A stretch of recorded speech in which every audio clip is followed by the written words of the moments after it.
waayahay wacanoo wanaagsan meel kasta oo aad joogtaan haddaba waxa weeyaan maalin kasta oo sabtiya waxaad nooga barateen intaanaan soo gedayn kaftanka siyaasadda horudhac yar oo aan rabno in aad ku sii sugtaan intaanu idiin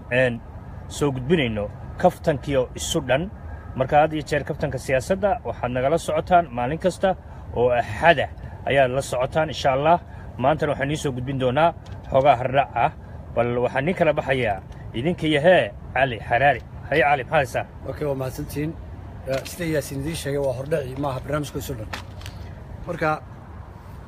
qodobo dhowr aan ku soo qaadan doonaa waa saase waxa aan facebook imika ka sii daynaynaa ha in yaroo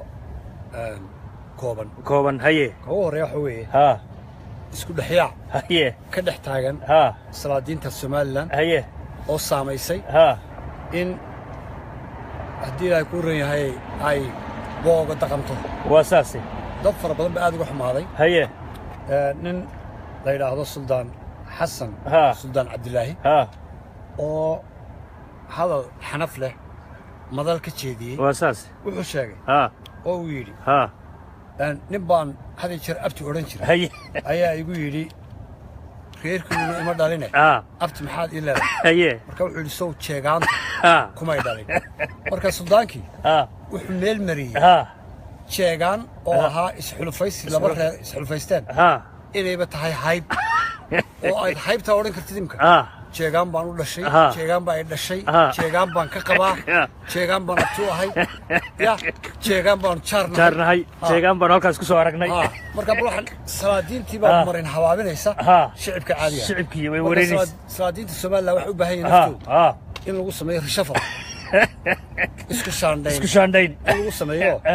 ay soo bandhigaan salaadiinta saxda ee dadka u ducaysa iyo salaadiinta dadka wareerisa inay kala saaraan oo A iyo B loo kala saaro war wala isku shaandhay way taas waa saase hadii jeegaantu ay tahay hayb ama qolo oo abti qofkii ku yiraahdo oranaysa ma jeegaan baa ku dhashay waxay noqonaysaa ciyaalka qurbaha jooga oo dhan abti bay inay raansamayaan abti bay koranaya ma jeegaanta dhashay iyaga شاشة إنه السودان كتير السودان كتاسي إنه شيء تا يصير وصامي سي شعبك واساس أيين إيه قدونا قبل بالك في السودان هرقيسة لما وين أيا كفصلي واساس وين الشيء كفصلي هركي الشرعي لما مرينا الله عقابها عقاب دولة قدر أيا فيزا وصدرت دولة قدر أيا لما دوين فيزا وصدرتي هي وحلو فينا وطنك قدر بسم الله الرحمن الرحيم وردا وحركه هي marka dayma waxay noqonaysaa dhiir gelin ninkii gabadh kufsada in la dhoofiyo waa taas ab dhibaato waa nidaam cusub oo tafaasiishiisa aynu ka hadli doono horeen waxaynu eegi doonaa heesta saamaynta weyn ku yeelatay barbar ururta soo dhaweysay marka barbartii ayaan dhageystay moogta waa jeegaanto kale jeegaanto ka darantahay barbar markaan dhageystay horta waxa daawaday 2 milyan oo qof 2 milyan oo qof baa daawaday culimada Soomaalida Sheikh Mustafa iyo Umar ayaa kamid yihiin 2,000 baa daawata inna lillaah marka waxaan sii ma ninka heesta ku qaadaya iyo heesta wax ka khaldan ma kii sameeyay baa khaldan ma heesta khaldan marka waxaan sii markii dambe intu waa saxsan yihiin dadka waalan dadka Soomaalida ayaa waalan ba marka heesta ka heleen waxa ma jiraan wardadka الله يحترم باش إلا أنا قاعد حرمني